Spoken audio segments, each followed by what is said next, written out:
It's all right. It's all right. Well, I do hope you're doing all right this morning. My name is Mike. I'm the pastor, the priest here at Benediction. Pumped to have you in the room for service this morning. And if I get a chance, would love to connect with you, say hi, get to know you, and see how we can serve you in your walk with God. Because we do believe part of our purpose existing as a church is to see people, right, you fully alive in Jesus. And so we hope and pray that we can serve you toward that end. Now, church, one quick thing, kind of more of an administrative note, but I do want to make it here. And it's this, that you may have saw in Circle, our Deacon Nelson posted about our desire to have all of our volunteers who have not given their police check in the last year and a bit to get a fresh police check for us so we can just fulfill all the right standards and policies and safety things for our community and be the best that we can be as a church. And so most times, often, I know that's usually asked of our kids team, which is beautiful, but we are asking that all our volunteers participate in this as well so that there's always flexibility with who can and cannot serve in things like this.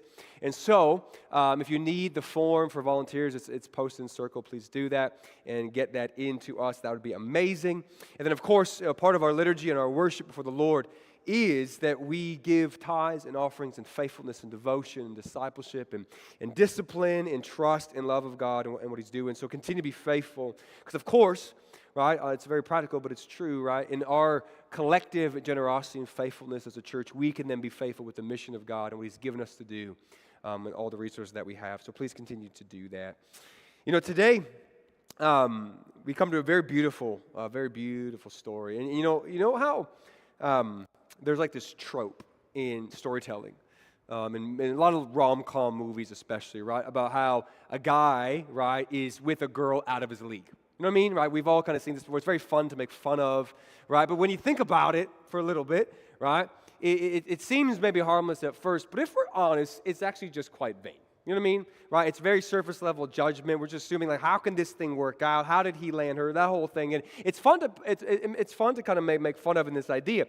But what's funny about it is, as dumb as it is, just like to judge a book by its cover, that whole kind of thing, we do it literally all the time in many ways. Right? It might be in a cultural mind, but even primarily it's in the religious mind. We often make these associations. We often think about certain people or certain situations and ask, like, how did this thing happen? Right? We may even look at people now who are in God's church or trying to follow Jesus and think, like, that's not really what a Christian looks like. I don't understand what's going on here. Or we might even have people outside the faith, friends, family, that we make the assumption for them that they're not really the Jesus kind of people. Religion's not really for them or things like this. Or maybe even to yourself at times you've made these judgments that, like, I'm not the kind of person that God deals lightly with. I'm not the kind of person that God is deeply affectionate for. Or maybe, we might know people who will say things like I don't need Jesus. Right? Like that might be for those people who need a crutch or whatever, but like I got my stuff together. I know what's up. And in all those cases, in all those judgments, right, they're linked by one common thing, right? That they're all wrong, basically. Right? They're all bad ways of understanding how God views us, the world that He made. And it tries to kind of take Jesus and try to put our knowledge upon Him. But that's just not how it works. In fact, that's one of the reasons why I love the story of the call of Matthew or Levi. He's got two names, right? And this tax collector, Jesus calls him in to be not only a disciple but an apostle. Right? And all that kind of ensues after the fact. It begins to break down some of these natural barriers that we try to build up. And here's the thing, okay? If there was anyone, okay, in the ancient Jewish mind, right, who would be someone outside the possibility, right, of someone that God treats mercifully. If there's anyone who you would think, right, is clearly under, the judgment of God, is far from God, is not the kind of person that God deals with, right, it's Matthew, right? Like, he's top-tier sinner, you know what I mean, right? The reason for this is very simple. He's known as a tax collector, okay? And so there's a couple things that we have to understand about this, is the tax collectors, right, were notoriously known, right, as national traitors. right? They were Jewish guys who were working for the Roman government, this oppressive, tyrannical, psychopathic, murderous government, right, to take money from his very countrymen, and under the power of Rome, able to extract even more money than the taxes demanded so he could live off of it. So he would extort, impoverish, he was greedy, avaricious. It says here he hung out with, quote-unquote, sinners, right? Typically a euphemism for those given, what we'll say, to luxury, hedonism, and pleasure often, right? So he was this man, right, who was a betrayer of his people, right, deeply, deeply unjust in how he treats money and people. He has probably literally put people, right, in poverty that come to him and see him every day. Even some of the disciples' families, there's a chance that they were impoverished by this very man, right? And not only that, the Pharisees, who we run into in this story, would see the tax collectors as one of the people who are actually opposing the salvation of God. See, because the Pharisees had this idea, right, that they were living in a kind of exile still. Yes, they were back in the land, but they were under this Roman government. And so God was still judging them. And their whole theology essentially was this, that if we can actually do what God said, just do the Torah, worship Him rightly, God would bring His salvation, He would deliver, He would restore, He'd make it right. And so we must follow it, right? Which is why they often add rules to rules. They're trying to protect the core rules by adding more rules, these traditions of men, as Jesus calls them, right? And so they look at the tax collectors, right?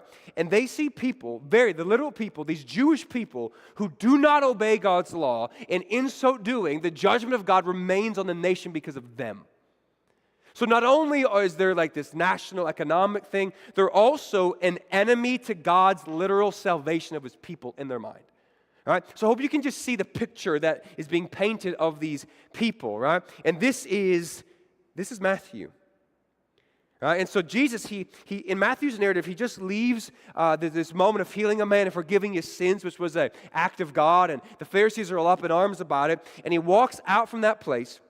And he walks by Matthew's tax booth, which arguably would have been the most hated spot in all of Capernaum.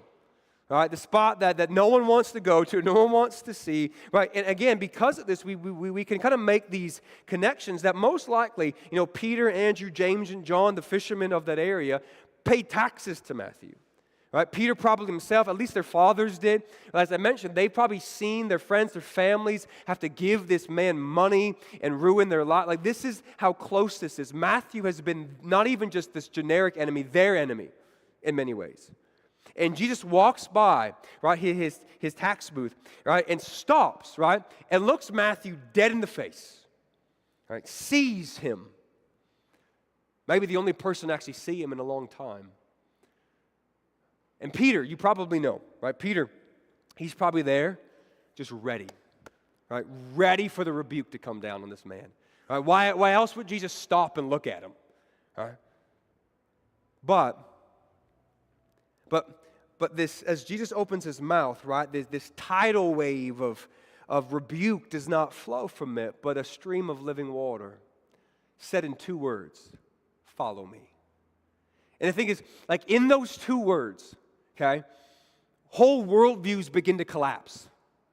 Right? Expectations begin to flip upside down. The whole atmosphere is filled with this incredible dissonance, a tension, this oddness. Did Jesus really just do this thing? Did He just say to this man, come? In fact, many of the church fathers think that Matthew presents this very moment of his own conversion in his gospel as one of the chief miracles of Jesus.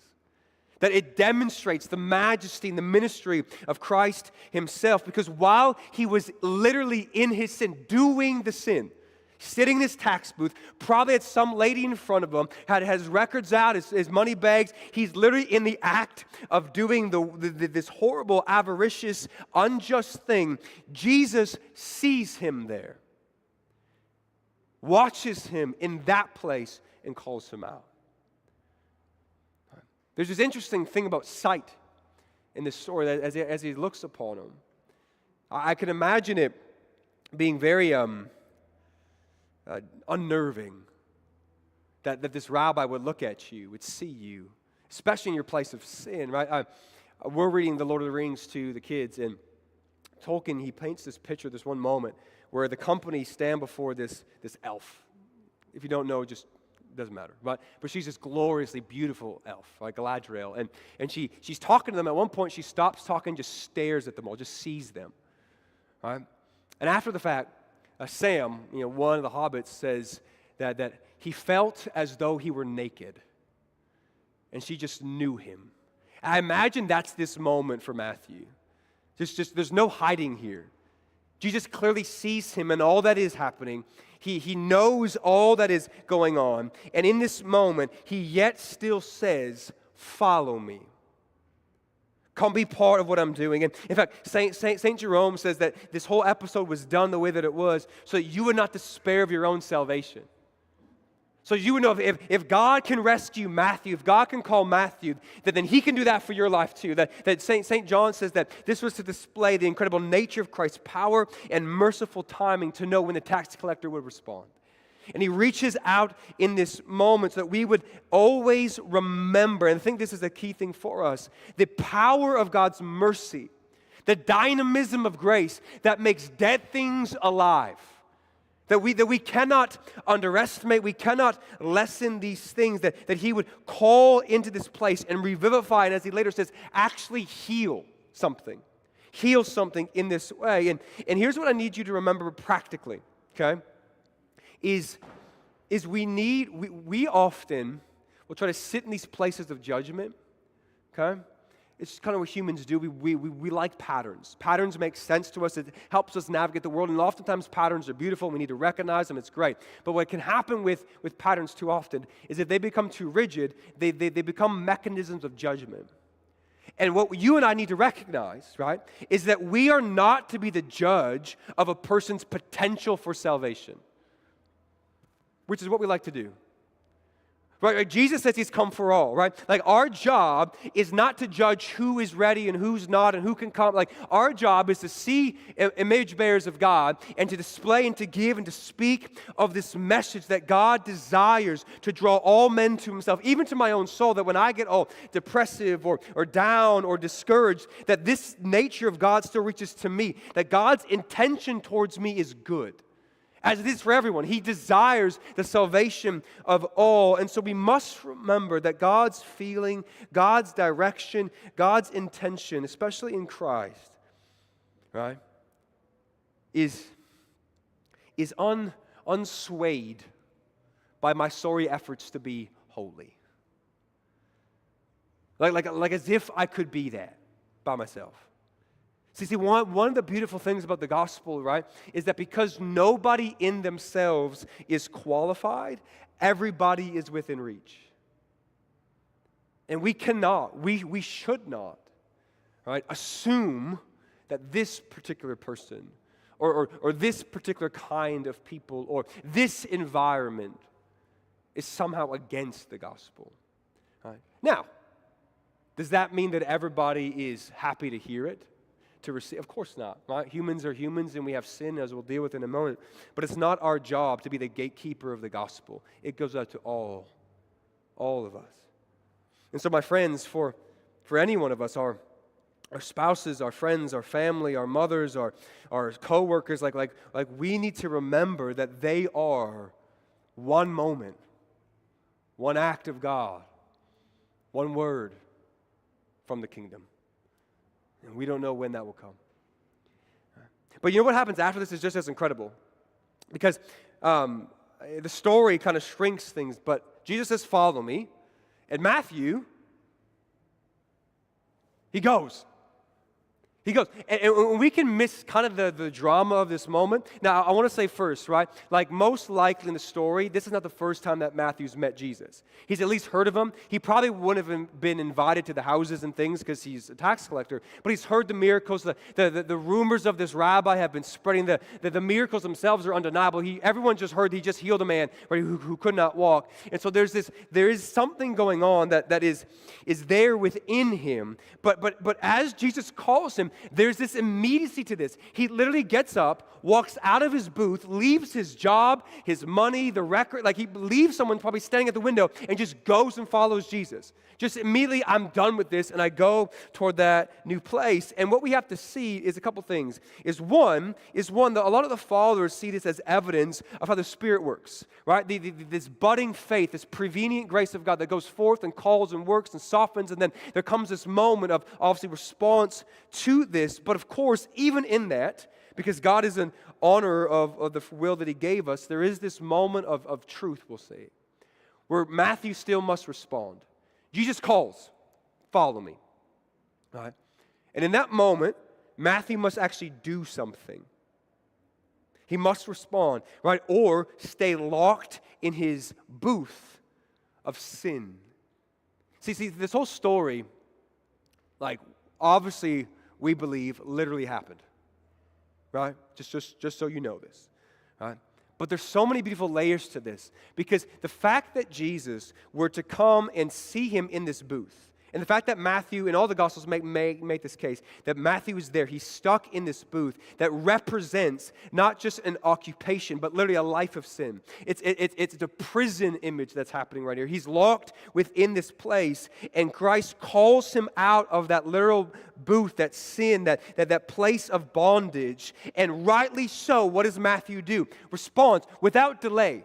And this is part of the thing that we must understand, that whenever God speaks, whenever God calls, whenever God is calling to something in us, it is the only right response is not to delay. That's the only good response, right? Because in some sense, delayed obedience in the end gets done. I know that, but in that interim, it's called disobedience. When Jesus speaks to us and when He calls, when the Spirit is leading us, right, the only right thing for you and I to do is actually just to move. But what's really instructive about this whole scenario is, again, what it pictures for us, what it represents, how Matthew moves from one state to the other, because we would call this, okay, a life of repentance. And this is really key for us. Because I don't know if you know this, but Christians, we still sin. Yes? Yes. All right? And so what Matthew demonstrates, okay, and what we need to see is that there is a kind of violence we must do to our sin. Right? He didn't get up from the tax booth, go to Jesus, say, you know what, Jesus, I'm really sorry about all the greed and the theft, and then go back to it. Right? He didn't have some emotional moment of feeling bad for the sins he did, and then the next day return to what he was doing.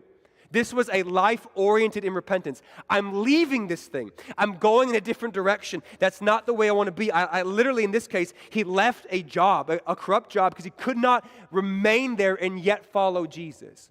The cost of following Jesus for Matthew was economic. It was immediate. It was material. It was literal. It was hard, but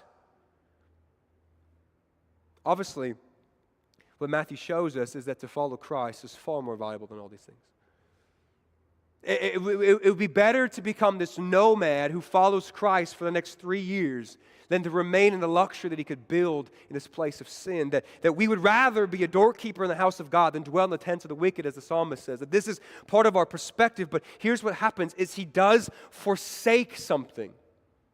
He forsakes the love, what we would say, of worldly things, of earthly things. He sets his mind on higher things, as Paul says, and he moves from it. He moves from what was, and this is what repentance is, to what will ultimately be. He says yes to what Christ is speaking and leading in, and no to what he was previously locked in. And this is that idea of the violence. You know, a few months ago, if you were with us, we preached on how Jesus says that the kingdom advances violently, and the violent lay hold of it. And I mentioned there's many different kind of interpretations of this text, but one of the key ones was actually demonstrated in Matthew. That the violence of the kingdom is that I do violence to sin and passion and vice and flesh. I actually do something. Remember Jesus said, if your right hand causes you to sin, cut it off. Jesus said that. If your eye causes you to sin, gouge it out, he says. Right? Now, of course, the church has always understood him to be hyperbolic. He's making a point. But Matthew is that lived out. He left his hand, you could say. He gouged his eye, whatever. That's what Matthew's, I'm not going back. I'm burning the ship. The bridge is done. I'm out of the booth. I'm mortifying the flesh, whatever it is, right? Because why would I continue to drink from a poison well that I know will kill me? Like if we think about it, but yet how many of us still return, if we're honest? Right. The proverb says that a dog returns to its vomit. It's gross. But don't we? And what that shows you, and this is funny actually, you know what that shows you, right? Is that you are capable of deep religious devotion. It just has the wrong object. You're capable of a radical affection, of deep obsession, of deep devotion. The problem is most of the time all that energy is spent not on Christ, but on our sin. Right? And so it's actually really not an element so much of effort. Because we will chase the things we love. Now the issue though is how do we deal with this? Because it's not that easy, is it? If it was, we'd all stop sinning. Yes? Right? Well, I hope you want to. But actually, the story becomes instructive for us in this way as well, right? But before we get to that, let me just say this, right? I kind of love this about this story where Jesus understands, because how many of us recognize that Matthew had other sins than greed? Right? Obviously. Pride, right? Probably some vanity, based on who he's hanging out with. So a little bit of lust probably, things like this. But yet, Jesus doesn't address any of that right now. He gets this one. Get out of that booth. Come with me in this, right? Because here's what happens, okay? Jesus, he is a wise surgeon. And if he were to try to deal with all your sin at once, you would be wildly overwhelmed and depressed. Can we just be honest with ourselves? Like even if I have a glimmer of how much I know I sin on a daily basis, if Jesus stood before me, right, and laid it all bare and said, I'm going to fix it all, right, I would be overwhelmed by how much work there is. But because he's gentle and meek and mild and surgical and precise, right, I believe it's the same thing to us, right? There is these besetting sins, these places of deep captivity that are obvious to us. And he looks at that. But you know what's beautiful about this moment, right? Is although he's attacking this booth, right? Get out of your booth, come and follow me, right? Inevitably what begins to happen is the other sins get dealt with over time. That in one moment of humility and surrender, saying yes to Christ, right? He begins to upend and tear down what was an old life, and a new picture begins to be formed. A recreation begins to happen. Not because, again, right, Matthew gets the download of everything he's ever done wrong. But in highlighting this great need, Christ moves in and begins to heal everything about him. And there's similar moments that you have, moments that we would call temptation. Right, where it's presented before you to not follow Christ. And by the Spirit of God, I believe Christ stands before you as well and says, follow me. Come this way, not that one. Right? And in those moments of temptation, friends, you have a choice to make. Do I enter back into the booth that I was freed from, or do I follow Jesus? Do I lock myself? Because here's the thing about this booth. I forgot to mention this, right? It's locked from the inside.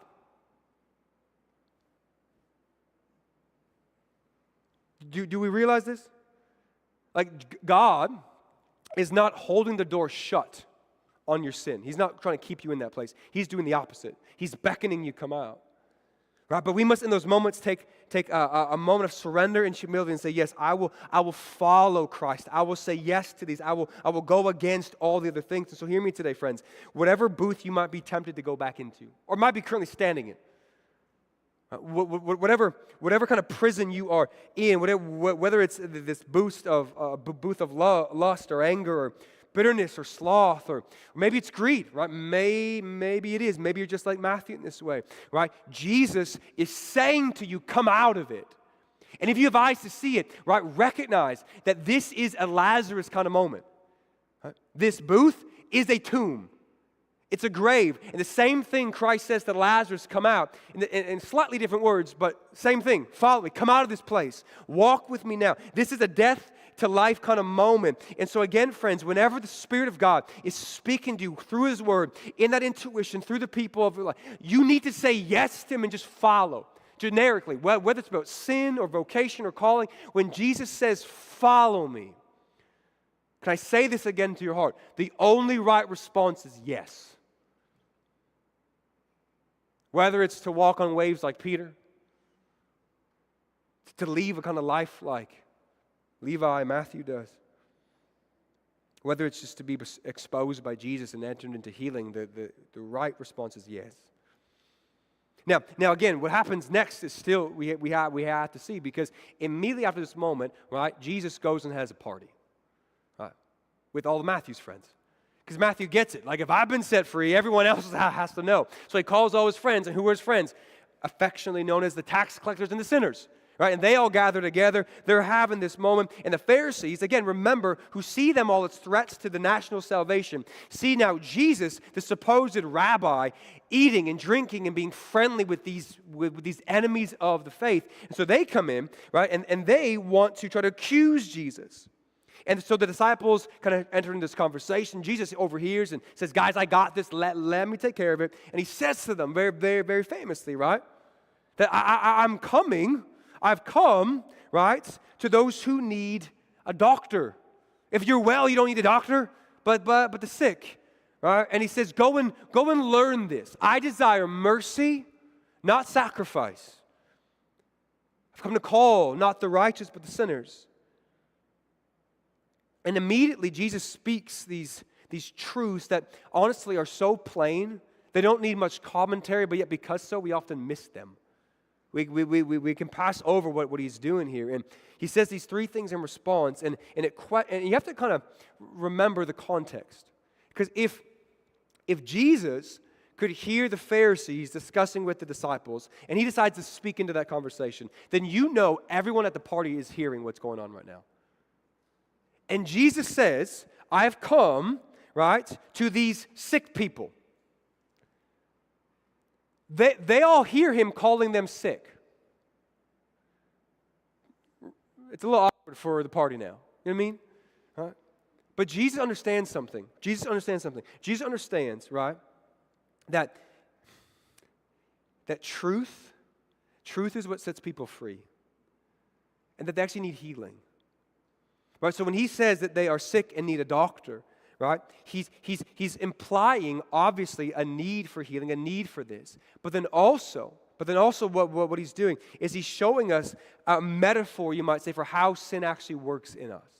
He's teaching them how this is supposed to go. And of course, he pictures it as sickness, as a disease that ultimately robs life, right? That zaps energy. And this is actually really key, right? That when you get sick, how many of us, right, unless you're like 4, because my daughter, one time she was sick, but like running around and then puke and keep running.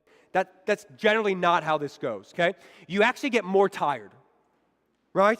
Right? Like it's taking you down, your body needs time to fight, things like this, right? But the idea here is, with sin, is it's such a disease that it actually makes you incapable, the longer you're in it, to do otherwise. It zaps your energy. It actually begins trapping you in the habit of its own sickness. It's like this weird symbiotic thing that just works in your soul and begins to make you like itself. And of course, especially at the time that Christ is speaking, right, a disease left untreated inevitably leads to death. Right? Remember, they don't have medicine like we do. Right? We get to be a little bit protected from all this. Praise be to God. Right? But what this implies for us, okay, is this, that sin is not your natural state. Right? Sin is the disease. Right? Sin is the sickness. It's the broken one. Right? Human nature was made by God good. And when we reduce sin's alienness, right, to just instinct or just that's who I am or that's my personality, here's what you do, okay? You actually rob the possibility of change.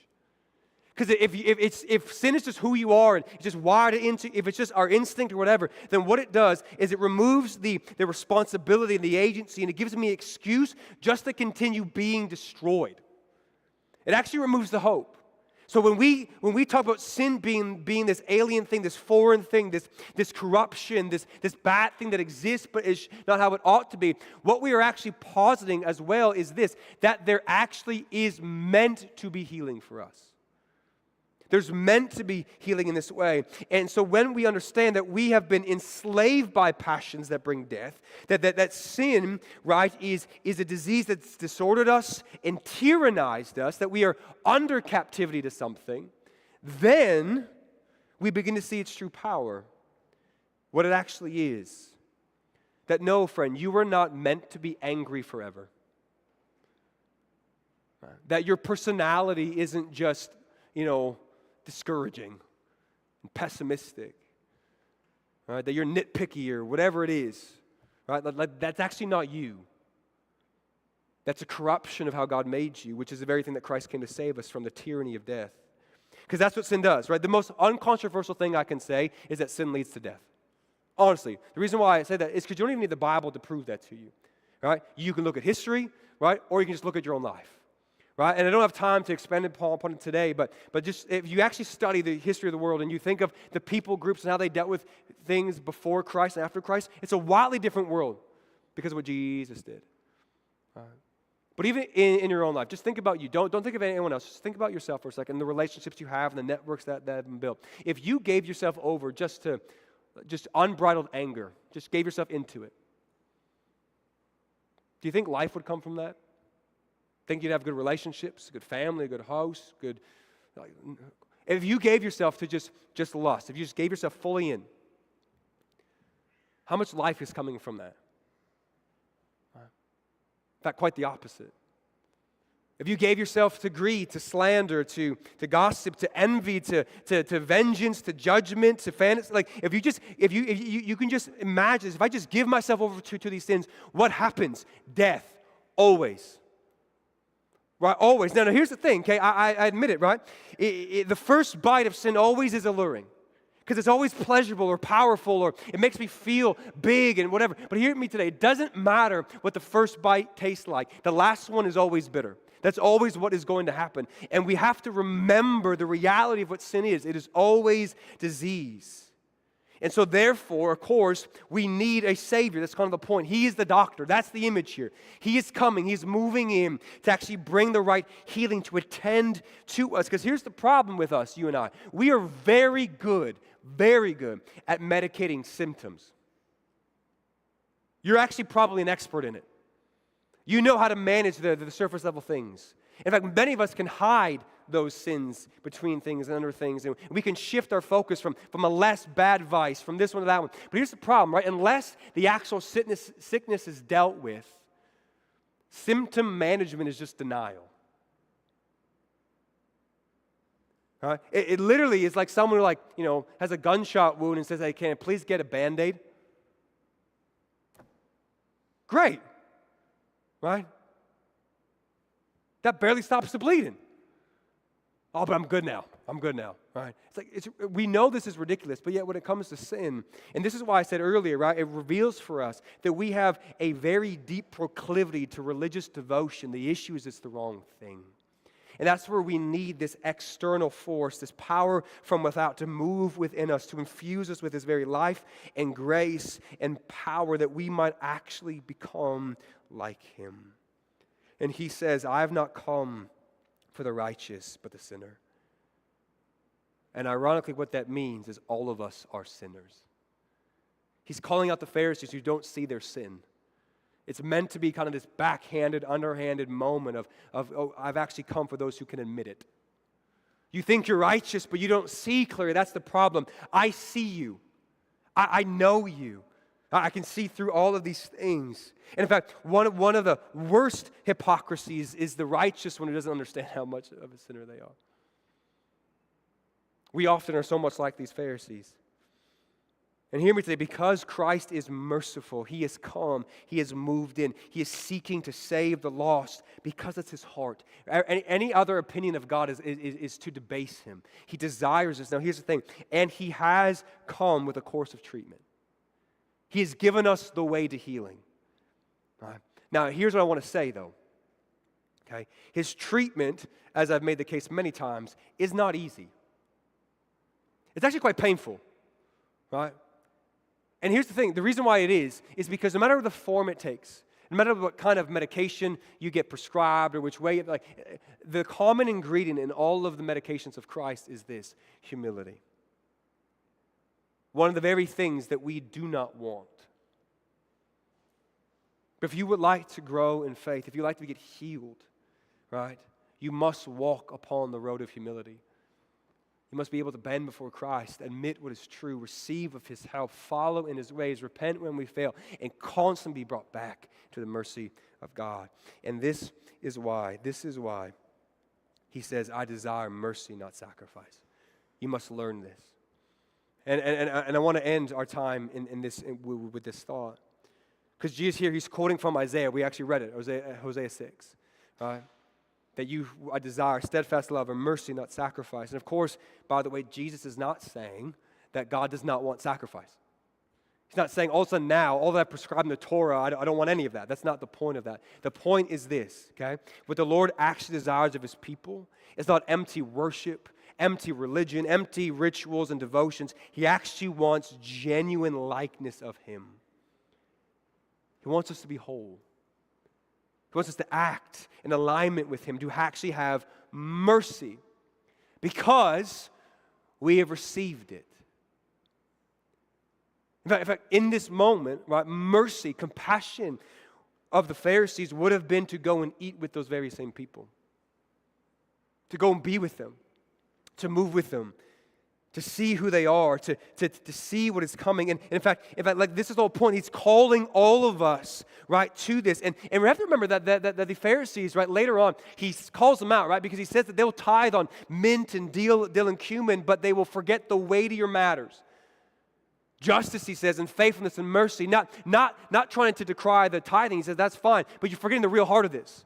You're forgetting the point of what all this actually is, and then revealing the true heart of worship, that I must be merciful because I have been so in the reception of God's mercy that I love, of course, because I've first been loved. I'm gracious because I've received the grace of God. And when I forget that, I become a Pharisee.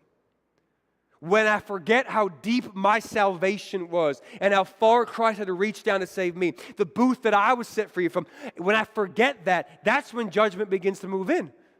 That's when these things begin happening. Because here's the thing, my friends. If you want to make this kind of Old Testament prophetic warning against against false sacrifice applicable to us, think of it in this very same way. That how can these hands that will hold the body strike another image bearer of God? How can these lips that will taste of the wine in one moment, in the next, destroy and slander and gossip? How can these ears that hear the prayers of God's people and hear the songs of the faith not stop themselves to the judgments and the lies and the gossips? Like, how can this be? As James said, how can sweet water come from bitter water? It can't be. This ought not be how we are. But yet this is where we move. And it's this very kind of diseased heart, this hypocrisy that Christ called whitewashed tombs. Looking real good from a distance, but up close, reek with death. The call of Matthew says that Jesus, He reaches into the place of sin. He moves in close to the place of bondage, and He calls people up and out. He assumes good for them. He calls them to follow. He says, come and receive of mercy, because it's in this place of unfathomable mercy that we are then empowered to extend it. In fact, I don't think it's controversial of me to say something like this, that the Lord would rather have a man who doesn't obsess about his tithing to the final cent, but loves deeply and generously. I think it's right for us to think of this, that the Lord would prefer a man who smells of beer and smoke as he leaves his neighbor's garage than the one who smells like incense but doesn't even know his name. Like this is the thing we must begin to see, that we are called in as image bearers of God, as those who have received the mercy of God, who've eaten deep of His compassion, who've been changed by His grace, who have been awakened to the light of His glorious face, that therefore become mirrors of that very thing. And the question, my final one, is this: how do you grow in mercy then? How do I learn this? The problem is it's simple, just not easy. Because you must just fall in love again with His mercy for you. You must never graduate beyond the grace of God. You must sit in this place and realize that my soul has been sick and is sick, but yet He is healing this. He is moving deeply within me. And how sweet is His free cure of all that has been gone wrong, all that is here. And I stand in the light of truth by His mercy, by His grace, as He works upon me. See, I must remember that He saw me in my booth and said, follow me. He saw me in my chains. He saw me in my sin. He saw me and yet still said, I want you to come and be part of my people. If I can hold this before my eyes, it's really hard then to judge one who is in the same place that I was. Now, of course, this doesn't mean that we absolve justice and let go of truth and fall into this kind of squishy, false love. Of course not. Mercy and truth and justice and love, they are the fullest of the picture. But the call is not to anyone but you today. How will you interact with another person? How will you respond to that other image bearer of God? How will you be called forth into this? My friends, mercy seeks the healing of the whole person. Mercy desires the fullness of life, which includes, of course, the process for that happening. Which is why truth matters, and correction matters, and discipline matters. But mercy is the desire of God. And so may we, church, in all of our songs, which are beautiful, in all of our prayers, which are great, in all of our serving, in all of our setup, all of it, may we never be void of mercy, so that Christ might look on us and say, you need to learn this. I desire mercy, not sacrifice. Now, if you're here today and maybe you are like Matthew, finding yourself in that booth, I want you to know that Christ stands before you today, and whatever sin that you may have, whatever it might be, however deep it might be, how long it might be, today is a call.